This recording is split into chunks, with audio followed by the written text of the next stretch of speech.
ఖమ్మం జిల్లాలో అక్రమ రిజిస్ట్రేషన్లు యథేచ్ఛగా జరుగుతున్నాయి. ఫిర్యాదు ఇచ్చిన 2 నెలల తర్వాత కేసు నమోదు చేశారు పోలీసులు. రాజకీయ అండదండలతోనే కేసు నమోదు చేయలేదు అనే ఆరోపణలున్నాయి. అసలు కేసు నమోదు జాప్యం చేయడంలో తెరవెనుకున్నది ఎవరు? అధికారులు ఏం చెప్తున్నారు? బాధితుల వాదన ఎలా ఉంది? ఖమ్మం జిల్లా కుడిజర్ల మండలం లింగగూడెంలో అక్రమ రిజిస్ట్రేషన్ల వ్యవహారం కలకలం రేపుతోంది. గ్రీన్లాండ్ డెవలపర్స్ వెంచర్లో అర్ధరాత్రి సమయంలో 69 ప్లాట్లను అక్రమంగా రిజిస్ట్రేషన్ చేయించారు. దీంతో వెంచర్ పార్ట్నర్స్ పై చర్యలు తీసుకోవాలని గ్రీన్లాండ్స్ డెవలపర్స్ నిర్వాహకుడు పోలిశెట్టి గిరి పోలీసులకు 2 నెలల క్రితమే ఫిర్యాదు చేశారు. గిరి ఫిర్యాదు మేరకు కుణిజర్ల పోలీసులు గ్రీన్లాండ్ డెవలపర్స్ పార్ట్నర్స్ అయిన 3 వ్యక్తులతో పాటు మరో 6 పైన 420 చీటింగ్, ఫోర్జరీ కేసు నమోదు చేయించారు.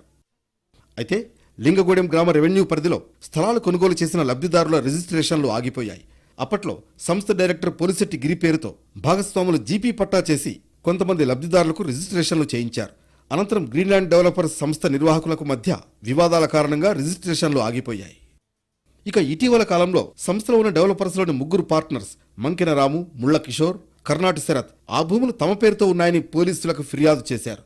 ప్రధాన భాగస్వామి అయిన పోలిశెట్టి గిరికి వైరా రిజిస్టర్ కార్యాలయంలో అర్ధరాత్రి సమయంలో 69 ప్లాట్లు అక్రమ రిజిస్ట్రేషన్లు చేయించారు. 6 విల్లాలు డబుల్ రిజిస్ట్రేషన్ చేయించారు. దీంతో ప్రధాన భాగస్వామి అయిన పోలిశెట్టి గిరి అక్రమ రిజిస్ట్రేషన్లు చేయించిన వారిపై కేసు నమోదు చేయాలని పోలీసులకు ఫిర్యాదు చేశారు.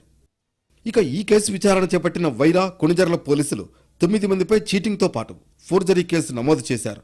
అక్రమ రిజిస్ట్రేషన్లు చేసిన రిజిస్ట్రార్ రామచంద్రయ్యను అధికారులు సస్పెండ్ చేశారు.